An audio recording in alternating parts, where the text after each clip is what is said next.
welcome to the month of December. This is the YourLiveEvent.com Coaches Show here on this Wednesday night. I'm Chase Miller, and as always, the YourLiveEvent.com Coaches Show as presented to you by the Hillsborough Economic Development Corporation. There's more at Exit 104. This week on the program, a little bit of everything. We'll be joined by AD of the Lisbon Broncos, that is Pat Adair, as the Lisbon School Board in November passed softball and baseball to be a varsity sport going forward this spring. So we'll get an update from Pat Adair on that from Lisbon. Also, Mike Randolph with Northern Lakes Boys Hockey will be joining the program. Some more hockey talk with Amanda Giles of Roseau Hockey as well. Then we'll get into some basketball with Kyle Morehart here from Northern Cass Basketball. We'll hear from Kelly Viken of Fosston, get you a Barnes County Girls Basketball Tournament preview with the commissioner, that is Calvin Kraft, as that starts next week on your live event on Tuesday in Valley City, and get to our senior spotlight with Austin McCraven from Ada Borup West. That's all coming up here on our YourLiveEvent.com Coaches Show. Join us here from the Lisbon Broncos perspective. Some nice news for the school board, passing both baseball and softball. I know, Pat, the last couple of years, baseball's always been one of those sports that has been close, being talked about, will it get through or not get through? But again, Pat Adair with the Lisbon Broncos, the AD. Let's just start there. What does it mean, I guess, for the school district moving forward? When will varsity, sports be put in place? What's the progression with both baseball and softball for Lisbon over the next, couple of months here, Pat? So it was at the November school board meeting that they voted to pass baseball and softball. And so once we had that, we did survey the kids. We probably did that a little backwards, but we did. And there was like 18 girls interested in softball, 16 boys interested in baseball. We talked to the Activities Association. They required us to send a letter saying we want to be placed in a region in both baseball and softball. And so we requested in baseball to be placed into Region 1. Softball, it's kind of a given, would be in the Southeast region with that. So, and I don't know exactly when the Activities Association sets those regions. I thought when I talked to Justin Fletch Hockey, I thought he said January. We'd know for sure then what direction we're headed. He had told us there's an outside chance we could be sent in baseball west, in with Lemoore. I think Kidder County's in that region, Carrington, some of those teams. So currently we're advertising for an assistant or a head baseball and head softball coach, an assistant baseball and an assistant softball coach. Those applications are due, letters of interest are due December 6th here on Friday. So hopefully we can get a pool of candidates and make a decision with that. So in the meantime, looking at dual sports, so we'll review our dual sports guidelines with the staff, coaches, you name it. So we have an understanding of how the spring will work with kids that want to, boys have three options. They can golf, play baseball, or run track. We told them you can do two or three. You're not doing all three. And then the girls have the option of track and softball. So we'll review those guidelines. Mr. Hoff and I met with here in Lisbon, the park board. They own the baseball and the softball field. So working on an agreement with them to be able to rent the facilities. That meeting went very well. The problem with the softball field, I think it's on the wrong side of the dike in the spring. Sure. So we also met with the rec board at the same time. They control the other softball field in town. So there's a chance, we call it Rose Street, a good chance that the girls will be playing at Rose Street for softball. With the scheduling with softball, I guess we have some options. Haven't really explored them real thoroughly. I did briefly talk to Travis Lamar in Central Cass, but talking with the Activities Association, they said some of the new teams coming in, they play a JV schedule. So we'd have an option of possibly doing that. We could roll right with varsity right from the start. Kind of would like to get a coach in place before we start having those conversations of, uh, where do we feel we can compete as we bring in softball. The boys will go on the baseball side right to the varsity level. Currently, we don't have JV teams for either one. It'll be varsity just to start. And I'm guessing down the future that the potential there to add JV baseball and softball. But right now, it was just added as varsity sports. And that's the one thing I know with baseball, a little bit simpler, right, Pat? Because you have a Legion program and obviously a Legion team that did awfully well, this past summer when you just take a look at that. I know some players are graduated that won't have the chance to play high school from that team that were seniors, at this time last year, but still having that push. Well, softball, we have seen it, Maple River as an example, a year or two of JV just to take a look at roster numbers. And as you know, having a seventh or eighth grader out there is a lot different than having a junior or a senior out there in any particular sport. But when it comes to softball as well, I think those will be some of the numbers you'll probably have to, figure out, and as you talked about with your coaches, seeing where do you want to be competitive at, because you don't want to put, 10 girls who are underclassmen to middle school against a team that has all seniors and juniors out there and every. Yeah, the Central Casses and the Kindred, those kids have been playing. They play in the summer, things like that. Hopefully, we'll be able to get there. But kind of what's happened in Lisbon is the girls get to be about 12 years old, and there's nothing, after that. So they kind of are done playing when they're roughly 12, 13 years old here in Lisbon. So hopefully with the addition of softball here that they'll be able to maybe establish something more in the summer that they can play, and improve the skills and things like that as the years progress here with softball. So, I know it's always different, but it's always got to be fun too, adding some, varsity sports here and maybe not so much co-ops, having it yourself with, the Lisbon Broncos. Just kind of what does it mean and to have, softball and baseball being added. I know track and field has been a storied program, obviously, as you alluded to with golf having those options. So it does spread some things out a little bit for students that maybe were in track and field. Now they want to, have that as their primary, but still, have the chance to play softball. But what does it mean to just add two more varsity level sports here, Pat? kids are excited. Never had the opportunity, at least during my tenure here at Lisbon. So I mean, people are excited about it. We have, I mean, our baseball field, Mr. Bittner does an outstanding job keeping that up. It's one of the nicest in the areas, so the kids will have a great field to play on. Um, the girls, and I really, everybody kind of really feels for them because they don't have really an opportunity in the summer. And now that opportunity for the girls is there to be able to play fast pitch, which is, dynamite. So there's a lot of excitement about it and a lot of unknowns.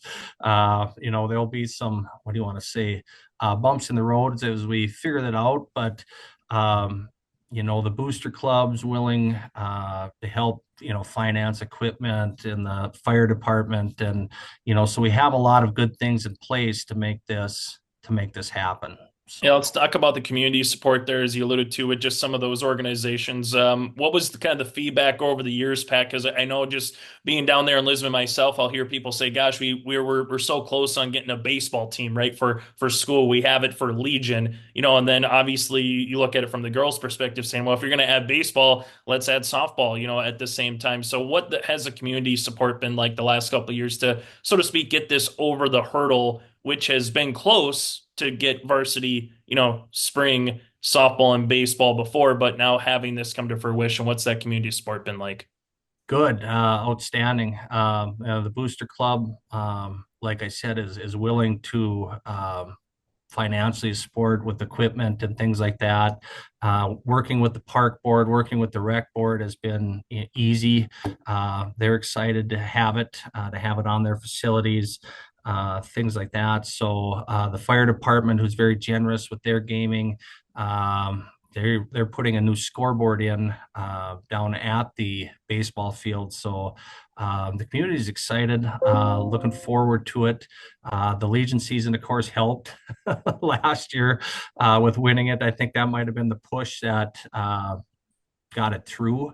the success that Legion team had. So, and then for Well, the girls, again, it's exciting for them. I mean, they haven't had the opportunities, so hopefully it's something we can grow and the kids can enjoy. I think for me, Pat, from an AD's perspective, obviously it adds more practice times. It adds more, schedules from your perspective here. But take us through, you kind of already alluded to, later this week is when the coaching application deadlines are done. So what's the next month or two kind of from your progress when, okay, you look outside, it's snow, you can't go outside, to play baseball or softball. So you got to use the gym to get some fielding in or batting cages. So just kind of take us through what the next couple of months are going to be like from your perspective here, Pat. That's all gonna be dependent on how cooperative the coaches are with one another. For in the past, the track team has had, full access to both our gyms, the Armory and the main gym.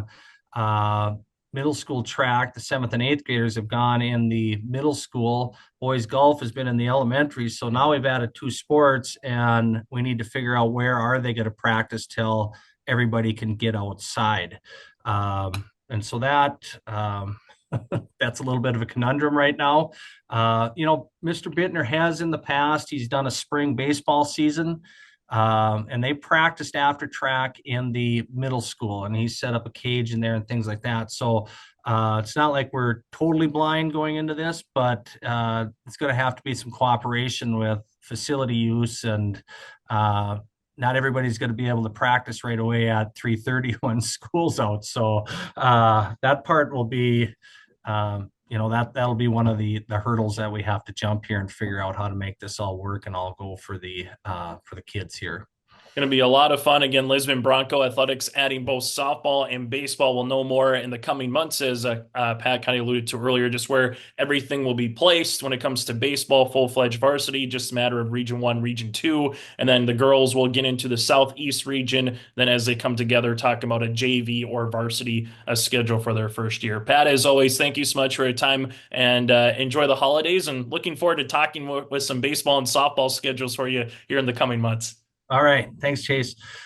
Live, work, and play here in Hillsboro, North Dakota. The Hillsboro Economic Development Committee can assist you with information and support for business and housing. Experience Hillsboro. More at 104. For the YourLiveEvent.com Coaches Show, Devin Kruger here, jumping in this week with the new first-year head coach of the Northern Lakes Lightning Boys Hockey Program, Mike Randolph. Mike, first and foremost, thank you for some time to talk about the start of this season. Obviously, we're going to talk about a record-breaking win to start the year for the Lightning and being a part of our program. Thank you very much for having me. Let's start. You have been coaching for 40 plus years in the college, and most of it at the high school level. And I think there was, certainly when it was announced that Mike Randolph was coming to coach the Northern Lakes Lightning, there was a lot of people that were kind of like, wow, that's a heck of a name to get. Now you're a couple weeks into the season, about a month in with the practice, getting to know these guys, getting to see what their capabilities are. How do you feel about that decision and coming to coach this Lightning program? I'm really happy with the decision to come here.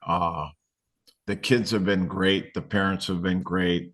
The administration has been great from day one. That's what drew us here originally, was the interview and meeting Bill Magnuson. We think highly of him. He's a coach who's coached a long time, a very successful football team. And then our summer stuff gave us the opportunity to get to know these kids.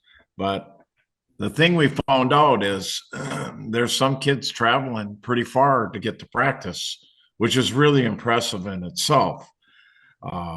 We practiced later because of that. I didn't understand it at first, but now knowing the distance a lot of these kids travel, play hockey, and then they have to travel back home and do homework and that, I have a lot of respect for them. And all you ask is from a coach, as a coach, from the players, is having players that love the game, want to play the game, and are in it for the right reasons. And these kids have shown us that they are, and they've been nothing but great to work with. And I'm back to your original question. I'm really happy I'm here.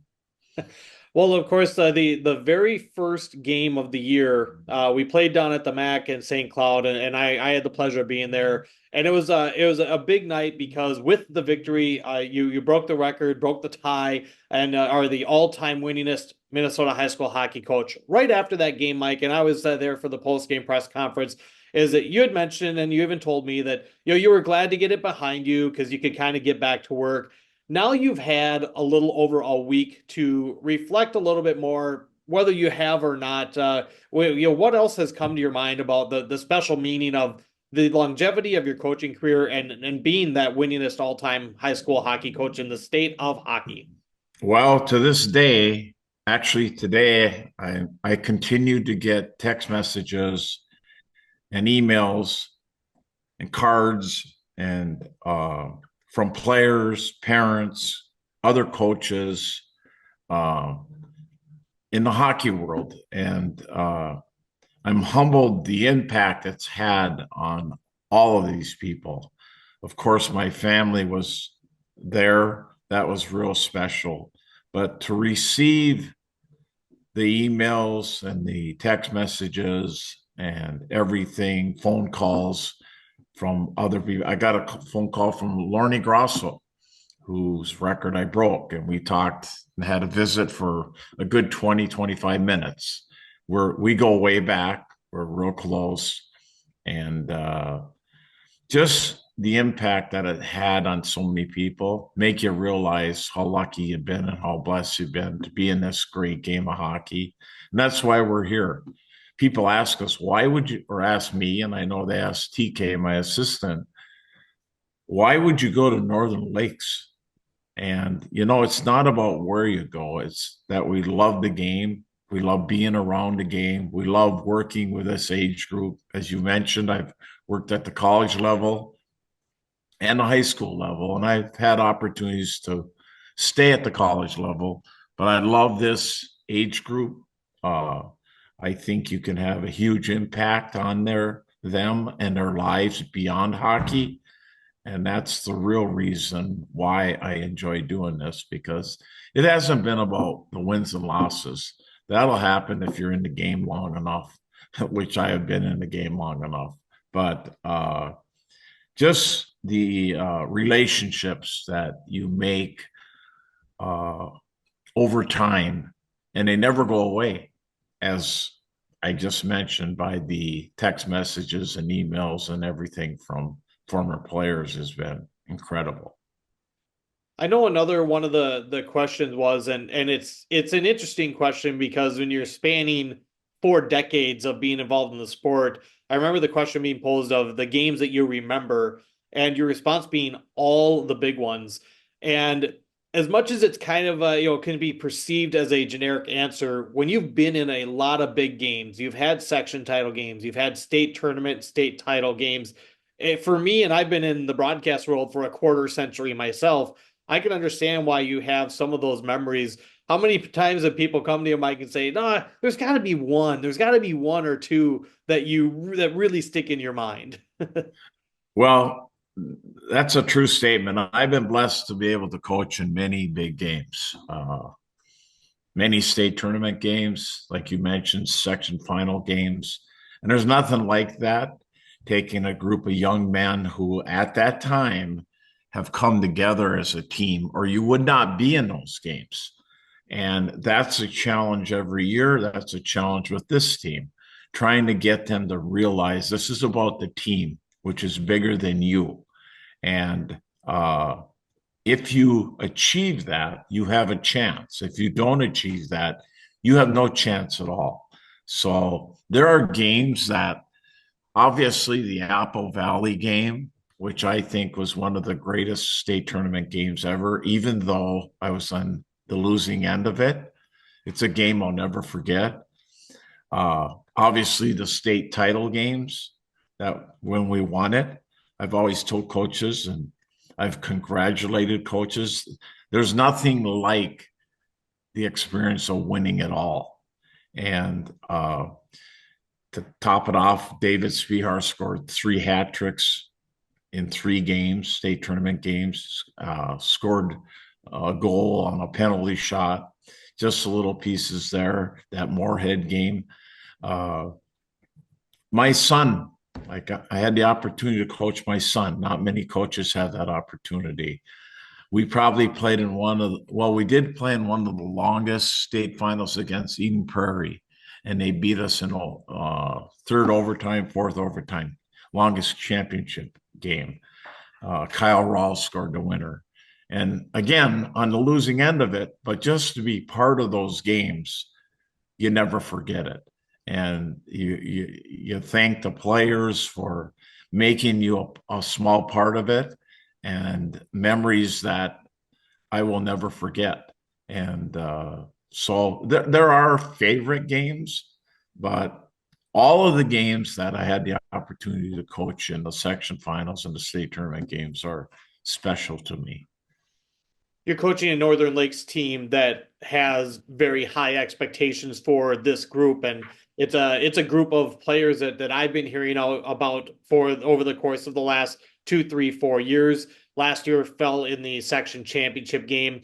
I'm sure as part of the interview process and as you got to know these boys, you realized the high expectations they have. Along with that, Mike, what are some of the things that you've brought from your experiences? I know the schedule is a key one that you've brought to try to take the Lightning back to the state tournament for the first time since 2021. Well, one of the things that, first of all, expectations, I love high expectations. And when you think about, I reflect back on the first year we went to a state tournament at Duluth East, and it was a big deal. After you go to 4 or 5, they expect it. It's not a big deal or as big a deal. I mean, we had a welcome home caravan following the team, blah, blah, blah.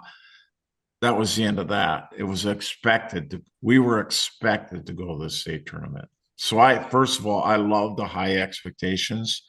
My goal has always been to show the team how far they have to go. And that's what the Hermantown scrimmage was about. We scrimmaged Hermantown, who is a regular there, a higher seed. We scrimmaged Chanhassen, was in the state finals of the AA tournament last year, have a very strong team. We're scrimmaging Chaplin Park, another AA program. You have to find, and playing Bemidji the other day, you have to play the teams that will give you an idea where you're at. Because if you play a lot of weak teams, you really don't find out where you're at. And what you're trying to sell doesn't work. So we have a very improved schedule. We'll continue to improve that schedule because that's how you develop a championship team. So that's our goal to, like we play St. Cloud Cathedral twice. Yeah. We play Alex twice. We play War Road. You've seen our schedule. We played a Denfeld team. That's going to be good. Those games are games where we can really measure ourselves. In between some of those games, we have some weaker opponents that have been on the schedule. We're going to work at replacing the weaker opponents because it doesn't do any good for them nor us. And so it wouldn't bother me if we were 500. I've had teams that were 500, around 500 that went to the state tournament. I had teams that got to the semifinals that were that. So it's about development. It's about staying in the process. And I always look at it as 25 lesson plans, the regular season, and then the real season. And we're going to play our 4th lesson plan against a really good Alexandria team. A chance to see where we're at in our section against a team that beat Northern Lakes 3 times last year by a pretty good margin. And we're going to see where we're at. And it was nice to have the Bemidji game because we found out we better learn to play without the puck. The first 2 games, we had the puck the whole time. The Bemidji game, we didn't have the puck. And we really got exposed. And we found out as a team, We have to learn to play better without the puck if we want to play with the puck. So that's the process you stay in during the course of the season. Well, I'm looking forward to the Alex matchup, plus many more throughout the regular season. Of course, Mike, we congratulate you again on the that milestone win, number 708 to start the year. I thought the ceremony after was really great. It was fun to be a part of that experience, and obviously looking forward to a lot of experiences with this Lightning team. Coach, thank you so much for the time, and good luck as the season rolls on.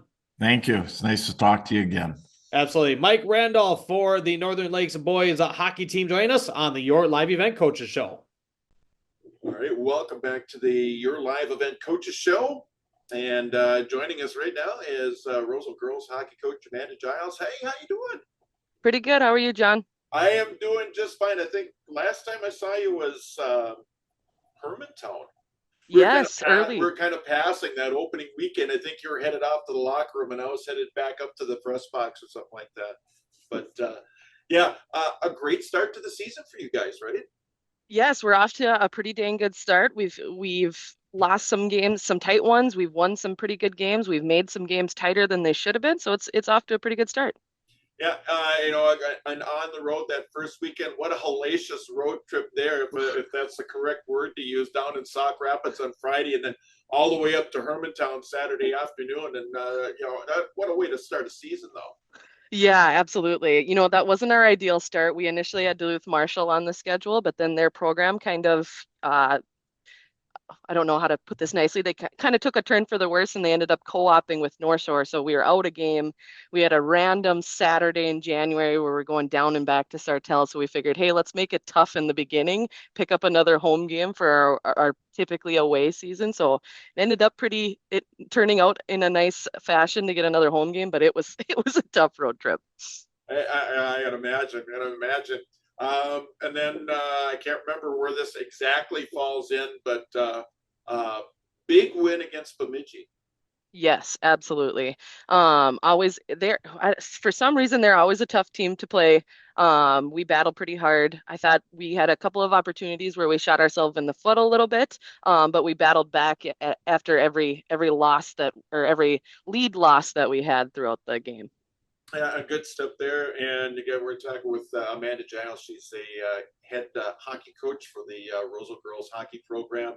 The 25th year this season of Yes. Roseau girls hockey, and a nice weekend there too, wasn't it? Yeah, absolutely. Obviously, we would have preferred to beat Holy Family for our celebration night, but I thought we had a heck of a game. We battled really hard.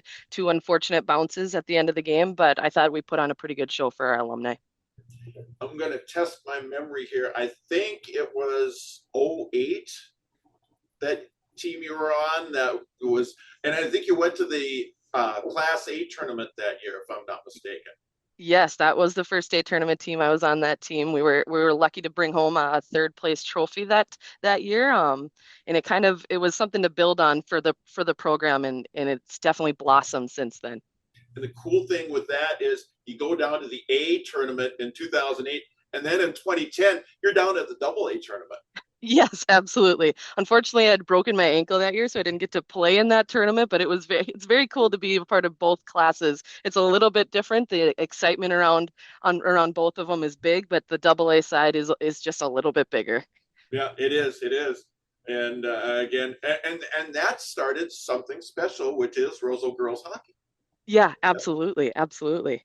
I like that we're in Class AA versus Warroad being in Class A, because it kind of gives us both an opportunity to show what this area brings to the state of hockey. Again, Amanda Giles is our guest here on the Your Live Event Coaches Show. And this year's team, it's a team that it's been around for a while. So if you followed Roseau girls hockey, you know the players. You do. You know the Peyton Remicks, and you know the Lily Ericksons, and you know the Summer Bufflins, and you know the Jasmine Hupdas, and I'm forgetting some, but that whole group, like 2-3 years ago, they were battling for a section championship with sophomores. Yeah, absolutely. They've grown a lot since then, but they've been putting a lot of time in for Roseau girls high school hockey. Obviously, I would much prefer us to have a 15U team. I think that's better for girls development, but it's really nice having those players jump in right away and make an impact and be able to fight for that section tournament so early on in their career because I think that helped build what we eventually grew to last year and getting the job done and actually beating Moorhead. And some neat things too already. I mean, there's some girls that are going to be moving on to St. Cloud, and I think one just recently too, right? Yeah, absolutely. We've got Peyton and Lily that had committed earlier prior to this year to St. Cloud, and Jasmine Hovda just, I think it was this past weekend, committed to St. Cloud. So as an alum, I'm pretty excited that we've got some Roseau blood going back to St. Cloud State. You got a little bit of a pipeline going down there. I can't remember what the years. I think Abby Olson went down to play at St. Cloud, and there are quite a few girls that played Roseau girls hockey that have gone down and played down at St. Cloud. Yeah, absolutely. That was like my crew. We had Amy Olson, Abby Ness, Kylie Lane, myself, and then on the boys' side we had Mike Lee, Nick Oliver, and we kind of have that same pipeline on the boys' side right now with Nick Oliver and Thor Bufflin. So it's kind of cool to see. It feels reminiscent of when I was playing. So Yeah, it's kind of and Nick cool. played and he coached down there too, if I remember. Yes, he did. Yes, Nick has made a very big impact on St. Cloud State hockey. Again, we're talking with Amanda Giles. She's the head coach of the Roseau girls hockey team. And coming up here, you got a little bit of a break. You know, we'll get that right. You know, we'll get that straight. And it's next weekend that you guys are going to be back in action again. Yeah, absolutely. We've kind of been on a bit of a tear here. We've got 8 games. I look around the state and there's not many teams that have as many games as us. So it's coming at a really good time. We're getting a little bit sick in our locker room. So it's good to have a little bit of time off for Thanksgiving. And then we start a tough stretch of section games all of December on the road. Yeah, Buffalo and St. Cloud. You know, what are they all about this year? Do you know anything about them, or what are your opponents looking like? I would say they're on the bottom end of our section, but with the prestige of Roseau hockey, we get everybody's best game. So we can't have letdown games. We kind of already had one of those against East Grand Forks early in the season. That shouldn't have been as close of a game as is if we would have played at our top talent level. But it should be good games because they're section games. I know Buffalo's got a tough goalie in Ava Joven. She's had some success in the HP program and is really kind of the backbone of that team. St. Cloud, I don't know as much about. They're pretty young. So we'll see when we get there what we've got to deal with. And they're kind of an anomaly too, and 8AA because it's such a large community. You know, being St. Cloud and whatnot. So you think you would have that pool of players to choose from, and they would be good year in and year out. And don't get me wrong, I mean they do compete, and you know we'll get that straight as well. But like you said, it's kind of an anomaly. You got a kind of an unknown team from a larger urban area. Yeah, it's very strange. It's in their youth program, they actually combine with Sartell St. Cloud, so they should have an extremely large pool of players, but it doesn't seem like they're getting as many players out to play hockey, which is curious. So I'm kind of wondering what the trend is going on down in St. Cloud. Again, talking with Amanda Giles as you're just joining us here on the Your Live Event Coaches Corner program.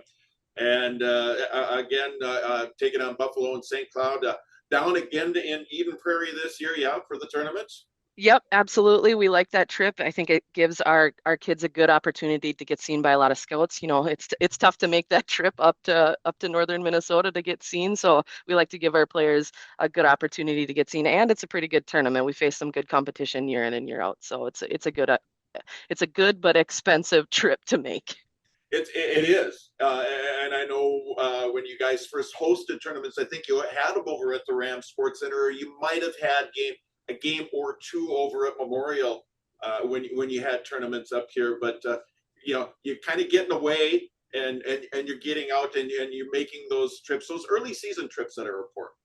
Yeah, absolutely. It does a lot for team chemistry and team bonding. So it's a really good experience. And I think it helps build for the section playoffs when you need to be tight knit, all need to be pulling the same direction. So it's good as experience as a team.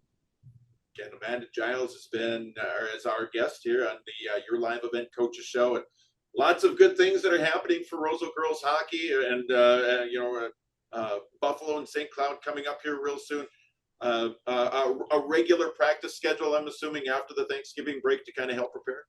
Yeah, absolutely. We haven't had like a full week practice before a set of games since our first series, so it'll be good to get into a little bit of rhythm and then get on the road.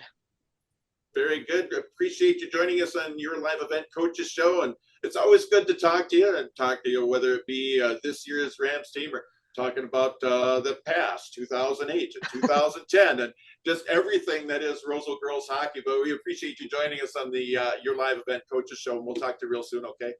Sounds good. Thanks for having me, John. All right. She's Amanda Giles. She has been our guest on your live event coaches show. Treat yourself to a great career at American Crystal Sugar Company. Team up with quality people making quality products. Full-time and year-round in a stable business. With great pay and benefits, including time off available from day one. American Crystal Sugar Company invests in you to promote your continued growth and career advancement. Grow your career, doing your best work within the world's best beet sugar company. Apply online today at AmericanCrystalCareers.com. Don't be fooled by that beat-up old cap. Its faded crown represents the tireless work of America's farmers and ranchers. Its sturdy brim, their dedication to providing our nation with a safe, affordable food source. So we'd like to tip our hat to them. Farmers Union Insurance, protecting those that protect America's food source. Visit with Ryan Opdahl, your local Farmers Union Insurance agent in Hillsborough. Growers, prepare your fields and yields against the wet conditions for 2025 and beyond with a drain tile project from Chad's Excavating out of Mayville. Drain tiling will improve and increase your yields and land values for years to come. Chad's Excavating provides free, detailed estimates, and with over 40 years of combined success, they provide professional installation and service. Call Chad today to prepare for your future and any questions that you might have. That's Chad's Excavating out of Mayville, helping farmers grow. Well, we got an active one in our first hockey contest of the year, first hockey contest ever for Grafton-Park River. Unfortunately for the Spoilers, they come up a little short in their home opener, 6-4 the final on our Chad's Excavating scoreboard, joined by the head coach once again of Grafton-Park River and Joey Demers. And Coach, definitely some chances, a lot of chances in that game, especially at the end, giving your guys an ability to try to fight back and win it. Didn't come up with it in the end, a little too late that time. Yeah, we just dug ourselves too deep of a hole there. I didn't really like our game too much tonight. Obviously, I thought the last 5 minutes we kind of dug deep and threw everything we had at them. Made it a game, but we were just too sloppy for the first 2 periods for sure, and just weren't ourselves. You know, I don't know what the reason was, but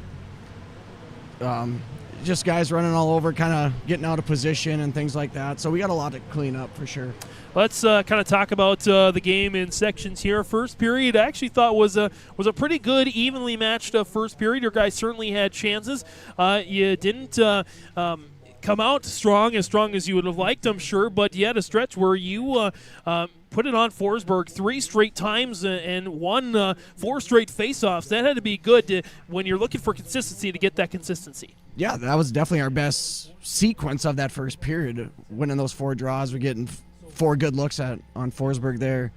But we knew it was going to take more to beat him. He's just such a solid goaltender there. So that was probably our best little spurt in the first. I thought they kind of carried the play, and we were on our heels a lot in that first period and kind of running around. And it just didn't seem like we could settle in. We could get settled in that first. And emotions were high, home opener, you know, and I just felt like it just took us a long time to finally get into, you know, our play style and start kind of controlling the puck and making plays and start moving with it. So, like I said, I mean, we had that little spurt in the first, but it just wasn't quite good enough.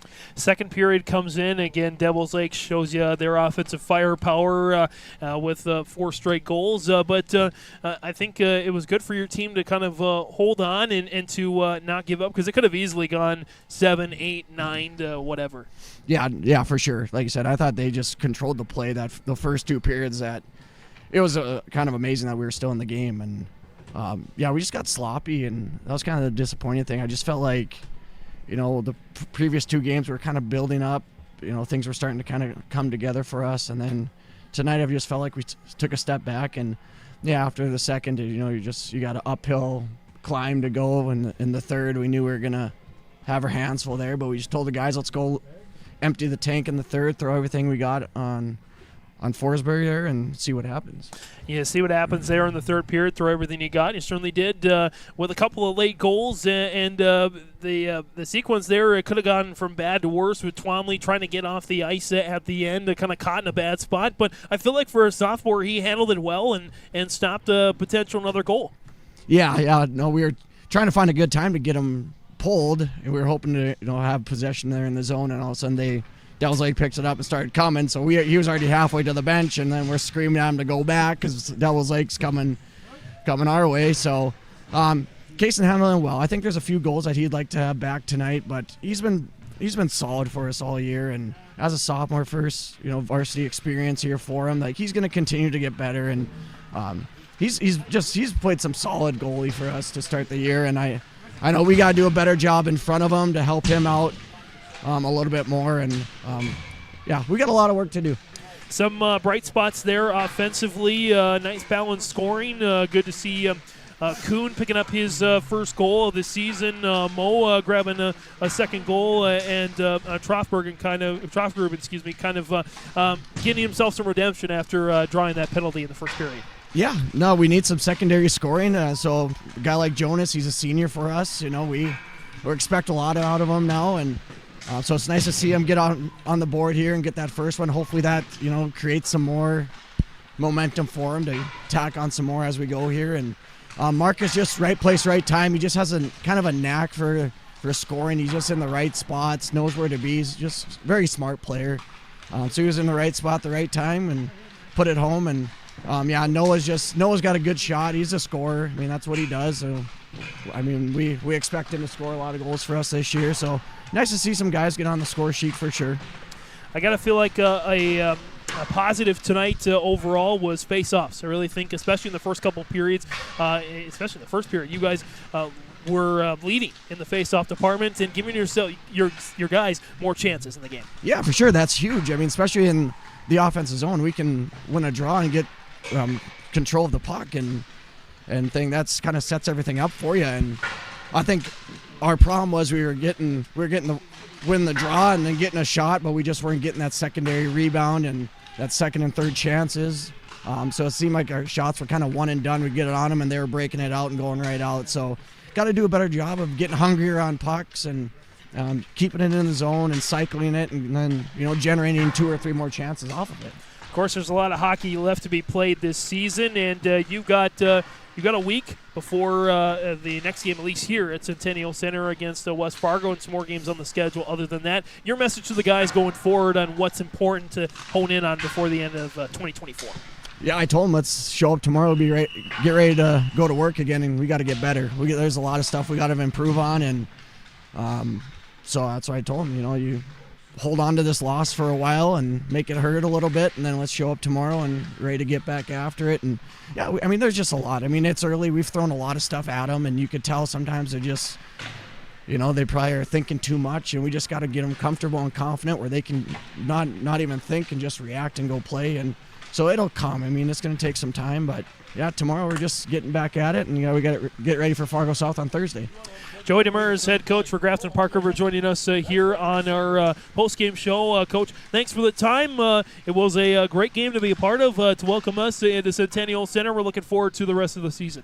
Thanks a lot, James. Appreciate it. And we'll come back with more post-game next on YourLiveEvent.com. As we come back on our post-match show, join us the head coach here, Kyle Morehart, for the Northern Cache Jags, able to pick up the victory after one quarter play. It was 14-11, led by 12, got it up to 17 after 3 quarters, and eventually with a 20-point win here, Kyle. I guess first things first, what did you just kind of see from your team? I know we talked about defense, turnovers, and rebounds were 3 things you wanted to see, so let's just start there. How about those 3 categories? What did you see from your club? I think all 3 of those we need to continue to work on. Game 1, it's expected, But most importantly, I was just really happy with the effort. They came out and they worked hard. And, man-to-man for a whole game is different than what they did last year. So it's a whole new philosophy. And because they had the big girls last year, so they were able to run that 2-3 more often. So it's an adjustment for them. It's going to take some time. And all 5 of our girls were not as quick as all 5 of those girls at one time on the court. So we got to get in the gaps, and we got to be there for the help defense and quit trying to reach so much. But Defensively, we were under the hoop too much, so I didn't feel like we were in the right position to rebound. We were just standing there watching a little bit, and that it kind of goes that way. And then, but again, it's early. We'll talk about it. One that stands out, they cut a lot. They were very active, and we didn't take away that cut at all. I don't remember that happened one time. So we'll work on that tomorrow. Start right away tomorrow, and we'll just adjust to that. But what's great about the first game, of course, the win is great. Region win is even better. But we have something to really work on tomorrow now. We have it on tape, and we can talk about it, and they've experienced it, so it'll be a good thing. Yeah, you got a week from now until you get White Shield at 3 o'clock on Tuesday with the Barnes County basketball tournament, then 3 games in 4 days to kind of get you back into really basketball shape and mode. But a couple of the girls that played well, obviously Liv Olson with, we had her down for 6 rebounds, Lauren Johnson with a couple boards, able to get a couple assists early in the game as well. Just kind of what did you see from those two? Yeah, and to me, that's Liv. Liv's going to get hopefully 6-7 rebounds a game for us. She just seems to always be in the right spot.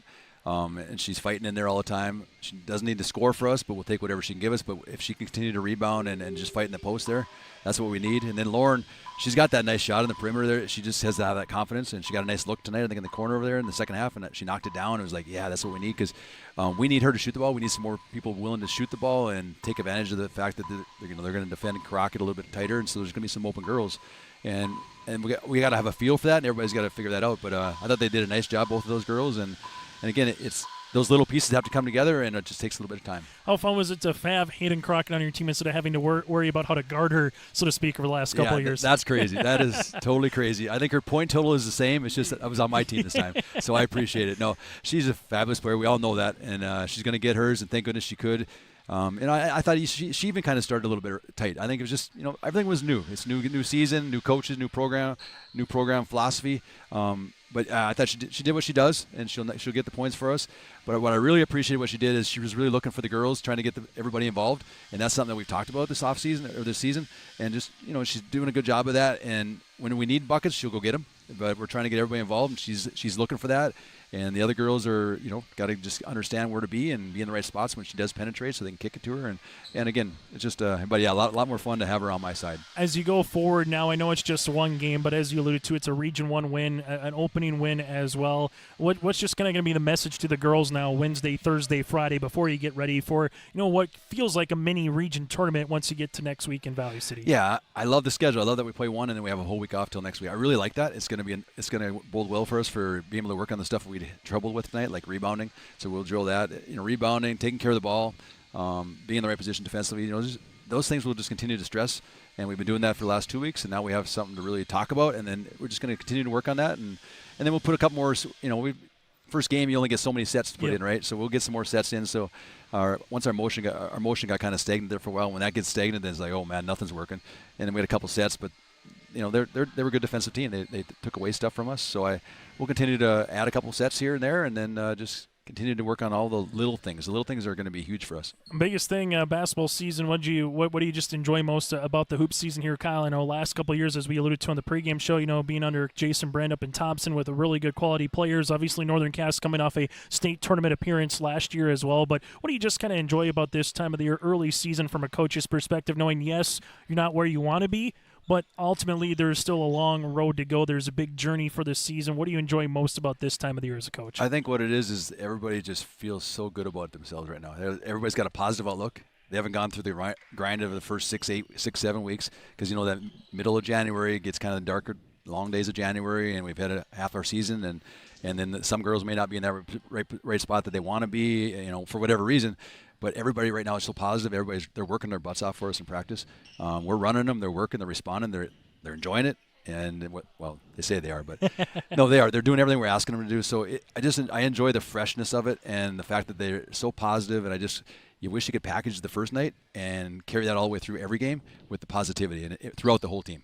Kyle, as always, thank you so much for your time and best of luck moving forward. All right, appreciate it. Thank you. That again, Coach Morehart here for the Jags. We'll put a bow on this one next in Hunter. Live, work, and play here in Hillsborough, North Dakota. The Hillsborough Economic Development Committee can assist you with information and support for business and housing. Experience Hillsborough. More at 104. Welcome back to the Coach's Corner here on KKCQ. Our next guest is Fosston Greyhound girls basketball coach Kelly Viken. The Greyhounds have played 3 games already. and they've won their last 2 after losing their season opener to the Northern Freeze. Back-to-back wins over Fertile Beltrami and Bagley, and what's noteworthy of that, Kelly, is both conference wins. Yeah, it's a good way to start the conference out. Back-to-back road games is tough, especially like we talked about, had some girls gone on a trip, so conditioning was a concern of ours, but they seemed to hold up okay, and we come out with 2 nice wins, one against Fertile and last night against Bagley. Okay, let's talk about that Fertile Beltrami game first of all. Always nice to be able to beat the Falcons at their place. Well, like we've talked about in the past, too, it's become a big rivalry game with Fosston and Fertile. It doesn't matter if it's volleyball or basketball, boys or girls. It's a big rivalry, and it was always a tough place to play in their gym, and we went there and played pretty well, did a nice job defensively, and come out of there with a win. You bring up a good point about the rivalry, especially when it comes to volleyball. They had a couple of wild matches at Fertile this past fall, so the girls who play both sports, there definitely is a rivalry there. But I think both sets or both games went full 5 sets, yes, right? Yeah, including one in the tournament, right? Last night, a nice win against the Bagley Flyers, especially after playing the night before. And this early in the season, like you mentioned on the pregame show, it's kind of tough to play back-to-back nights. It is. You don't know about conditioning. It's tough anyways, back-to-back, and then when both games are on the road, that adds to it. But like you mentioned last night, at least they were fairly close. It's not like we were driving an hour and a half and getting back that much later, but still a good win for us. You know, that Bagley's got a nice young team, up-and-coming team. They got some young girls there that can really handle the basketball. Really got some good skill set as far as shooting, and we saw that last night, how quickly they can get back into a game with that 3-ball. Boy, you had a lot of girls contribute last night. Lexi had a solid double-double again. Brielle knocked down 4 3-pointers last night. Miley Hovey with the 11 points. And you got a lot of, from different aspects, good performances last night. Yeah, Lexi Mallon got us started hitting the outside shot in that first half. And then, like you said, Brielle hit some big shots in the second half. Tegan played well, got to the rim again. She did that real well in Fertile, got to the rim, attacking the basket. Also rebounding. I think she had 8 rebounds at the Fertile game and 10 points. Last night, off the bench, Lexi Illies did a nice job. I think she had like 5-6 rebounds. So everybody's contributing and night to night, and that's what we need. We're a very young team. We just need to continue to get better as the season goes on. Yeah, that's the thing. When it comes to your bench, that's where a lot of the youthfulness comes into play. Well, we have plenty of youth with the starting 5 as well, especially 2 of them. But you're right. Once we start subbing in off the bench, we are really young and inexperienced. But hopefully, I think they'll continue to grow and get better, get used to the speed of the game, and contribute more and more as the season goes on. Especially this early in the season, is it nice now after playing back-to-back games to get a little practice in before you get into another busy week next week? Yeah, we definitely need some practice time now to get everybody on the same page. It's been tough. There's many times where we just seem to have one person not on the same page, whether it's an inbound play, sideline play, or running the offense, and we need to get everybody comfortable so they're just reacting and not thinking about what the play is, because when they're thinking, it makes them slower, where if we get it down, we're reacting to what the defense gives us and just learn to be a little more aggressive and attack. Well, there's a lot of good basketball around. I know Walker, Hackensack, Akeley, I know they're not in Section 8, but, of course, you played them in the state tournament last year. They've got a solid team. Cass like Bena, they're ranked among the top 4 in the state. Kitson County Central, up and down there's a lot of good basketball. Don't forget about North Home Kellier either. Yeah, very solid team. But, yeah, there's some good basketball. Kitson County Central on the other side is going to be solid. Sacred Heart, I think, will be in the mix again as well. Fertile brings back a lot of experience. So, like you said, there is some good basketball. On the junior high level, you and I were talking off the air about that last night, moving some girls up, and you have to, give them a chance to play. But even some 6th graders now are entering the picture. Yeah, at the 8th grade level, I believe we got 5 girls, and we have one of them up playing with us, so there's 4 on the 8th grade. And then I think at the 7th grade, there's 6 or 7. And then we had the 6th graders come up and practice with us and play with the junior high program. and I believe there's 10 or 11 girls there. So it's good for those 6th graders to experience this, practice every day, and hopefully get them prepared for the future. Well, you talked about Bagley too, Kelly, and you brought up a good point last night in the post-game show. They hung in there. I mean, you built a pretty big lead, and they got it down to about 11 or so. But they hung in there, and I know Michaela Hoy was playing with a bad foot last night. So all things considered, I thought they put together a good effort. They did. They didn't quit. They kept competing. I think we came out and jumped on them, got up like 12-0, and they got themselves back in the game. And then we'd open the game back up a little bit, and then they'd hit some threes and get back in the game. So you got to give them credit. They played hard. They kept competing, and that's all you can ask for. Okay, next up on the schedule, Norman County, East Yule, and Hitterdal on the road Monday, and then Thief River Falls on the road on Tuesday. On the road again. I think we need to talk to that AD of ours.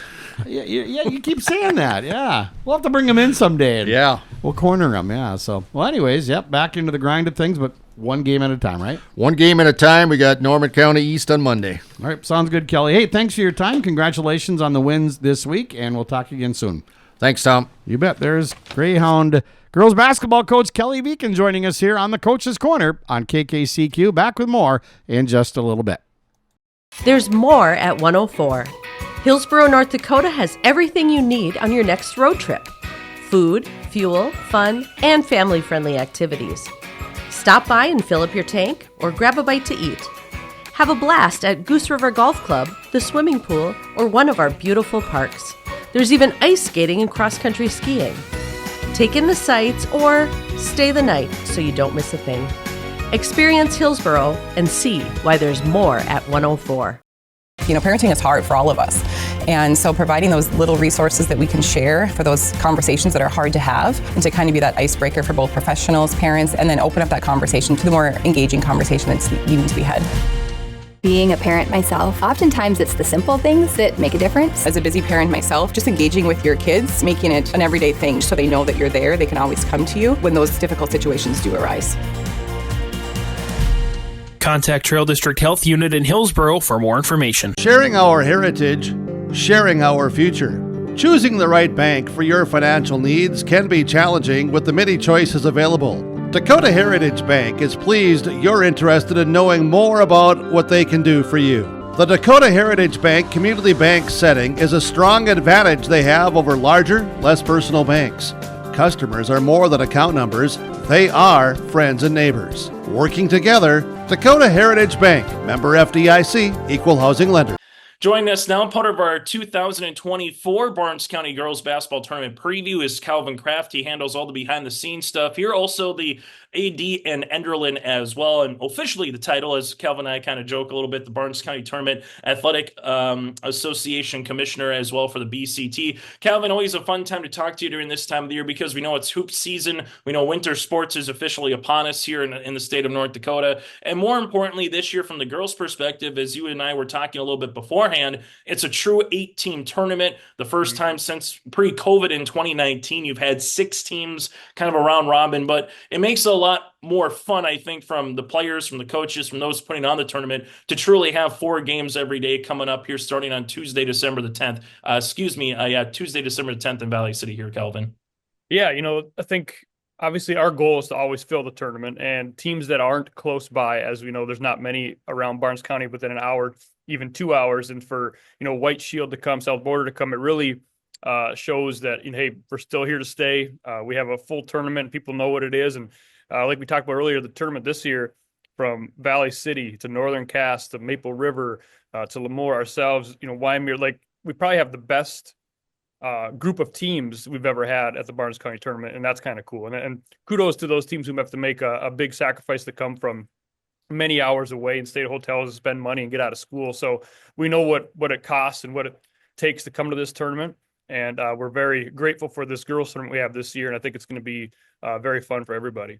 Yeah, and this year on the girls' side, some different faces, maybe from prior years. You mentioned White Shield. I Google searched it, the 3.5 hour roughly, drive coming for those 3 days. Obviously, South Border is a new team this year as well that hasn't been there, year in and year out, Calvin. So kind of fun to see a different flavor. And then as you alluded to, teams that made their respective postseason state tournaments last year or made a run to a qualifier as well in A and B. Yeah, I think, 3 teams that were at the state tournament last year, all with some talent back. Valley City played kind of a mixture of a JV varsity team last year, and now they're playing their varsity, so no one will sit. And and Northern Castle come with some good teams, and the mixture of A and B is kind of nice. Not always do you see that, and sometimes some teams don't want to play A B, some do. But now it's nice to have 2 Class A teams and 6 Class B teams in our tournament, and keep different people from different parts of the eastern side of the state and the western side of the state kind of cross paths that maybe wouldn't before. And if you talk to coaches, they're really excited about this tournament and the group that's in it. And also, you might not play somebody in your district 2-3 times. Sometimes you're not real excited to play somebody that's in your district because you're going to play them once or twice or even 3 times down the road. And this time, we're probably not going to run into too much of that with all the different divisions and different districts and regions these teams are from. So it's going to be a good tournament.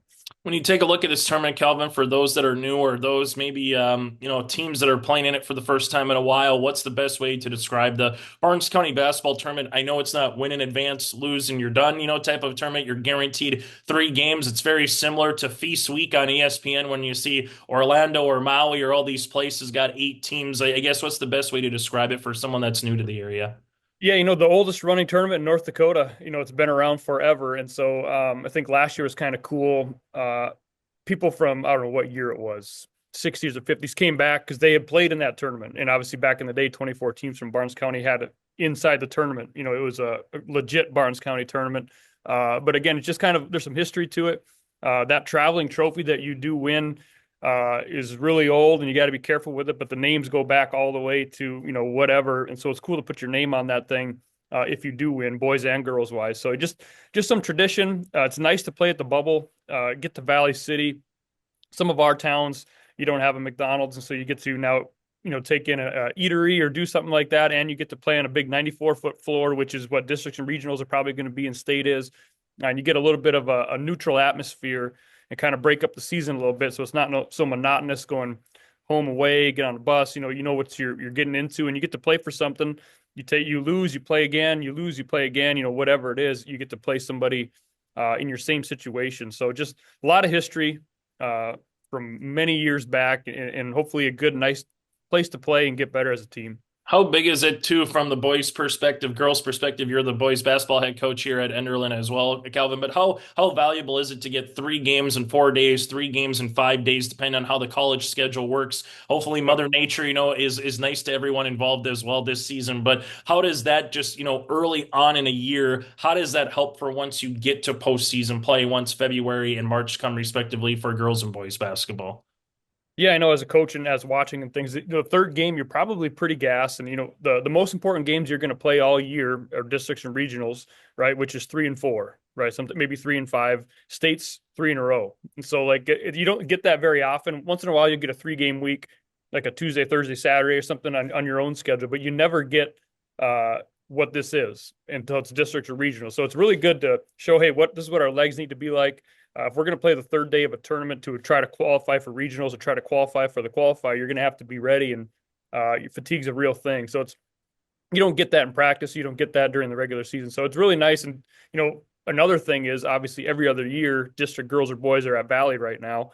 And so some teams in our district do like that. You like playing on the floor. So, some teams might get 6 games at the bubble. Similar to what, in Jamestown over there with the regionals and teams getting 9 games if they go to state. So that's another good aspect of this tournament. Yeah, and VCSU, a nice new paint job on the inside, makes it a little different inside the bubble. I think for fans coming out, Calvin, it's going to be different that first time. I know I'm excited. I've seen some photos and different pictures and stuff of that nature, and it just has a different feel inside, that tournament this year at the bubble with kind of what they've done so far with the projects that are coming up. But just on the inside when we talk, basketball and when college volleyball is able to play there as well. Yeah, that cardinal instead of white, that's going to make it kind of nice. I went to school there, I played there, and I've been in there a million times, but I have not been in there with the new cardinal yet. And so walking in, it's going to be different. They have some other different stuff in there. So it's cool. I like it. They told me about that idea whenever they told last year. And I said, yeah, that would look kind of cool. So, anything that improves the bubble, I'm a fan of. No, taking a look back from some of the teams from last year, free throw champ was Tessa Rasmussen. I mean, she had to go 10 for 10 in a tiebreaker. 24 for 25, you have that. You got the Sportsmanship Award. All-tournament team, just some players back with Nora Delabar from LLM, Addison Hannig back from Maple River with Violet Richmond, Hayden Crockett from Northern Cass, who committed to go play D2 basketball. Those are just a couple of them. Aspen Schlecht as well from the Enderlin Eagles, a three-point sniper in her own right. So when you take a look here, Calvin, there is a good chunk of talent that's coming back as well that was able to be part of that all-tournament team that always has to make it a lot of fun when you can kind of circle some years which are going to be up or down just because that's how high school athletics work. But when you take a look at the teams and the players returning, there's some good talent on the floor this year on the girls' side. Oh, absolutely. And the exposure your live event gives and getting that across the state, that helps. Some people have mentioned that too. They like coming to the game because you get on your guys' channel. And, I'm not sure if that helps to make All-State, but as you mentioned, those names, some of those girls will be in the conversation for All-State or different awards. And so, talk about a plethora. The all-tournament team will be a very good team, right? If you take those girls and took them on the road. So, very fun to have girls that have some name to them and obviously make their teams good, and hopefully the tournament is good because of them. The one thing that we've kind of talked about after COVID, when it kind of became a classic, just because of how a year or two kind of worked and you got back to a tournament venue. What's the short term? What's the long term? Because you and I have talked about this before, Calvin, as you alluded to before. You didn't even get part of the Barnes County basketball tournament. If you were in Barnes County, there were so many stinking teams that they had to rotate it through, and you had to kind of wait your turn. And then as years evolve, co-ops become a bigger thing. Certain school districts start to close over the years. Now there's not 24 school districts that are just by themselves that can host a varsity team. So it's the short and long-term aspect of this, especially now having 1 year of 3 divisions. I know people still want to call it classes, but 3 divisions of basketball last year here, Calvin. Yeah, short-term and long-term is try every single year to make sure we have one. Like, Valley City is a gracious host, and they're open to doing it as long as they're willing and wanting us. I'll do my due diligence, and the teams that are in it will do our due diligence to try fill it. And obviously, if we can't fill it, we've makeshifted things to make sure the tournament still goes. Financially, we're still hanging on. That's probably the bottom line is if we are in the negative all the time, the money has to come from somewhere. And so far, boys and girls combined, we've hung on and we're still alive. So that'll probably be the biggest deciding factor. But until that day comes where we just financially can't do it anymore, we will try to put it together and get to the bubble. When you went through 3 divisions here, Calvin, now going through it, what did you hear from the girls' side? What did you hear from the boys' side? Obviously, with your own programs there in Enderlin, just the district tournament coming back on District 1 for the first time in nearly a decade. Everything that kind of came through it. How was everything from your perspective? Having that first year of 3 divisions. Awesome. I didn't hear one negative thing, girls or boys. 2015 was the last district tournament we had inside our region or this side of the state, and obviously all the way to 2024. So a long time coming, and the bubble on the boys' side was rocking. It was the great atmosphere. You probably couldn't ask for a better one. And the girls down in Wapton had a great time. It was perfect. Now flipping that, obviously they'll have the bubble, and the boys will head down to WAP. But just the aura of trying to be the top 4 out of 9 teams, get to that region tournament. You're playing on a tournament atmosphere. Some schools inside our region for the last 9 years had not made, or maybe one time had made the region tournament per se and not gotten past that playing game. So they never got to a neutral floor. They never got to the tournament atmosphere. And obviously one team now will not, because there's a play-in game, but 8 of 9 get to have that tournament atmosphere and play 2 games no matter what. And small Class B, parents, fans, coaches, whatever, that's a plus for them for sure. Instead of going somewhere on the road, getting beat in the playing game and handing in your uniforms on Monday, now you get to kind of experience that and play for something and give yourself a chance to get to regionals and do it all over again. And then with that, the play-in game, the neutral site in Mayville at the Shack, that's crazy nice. That's probably the best part of all this.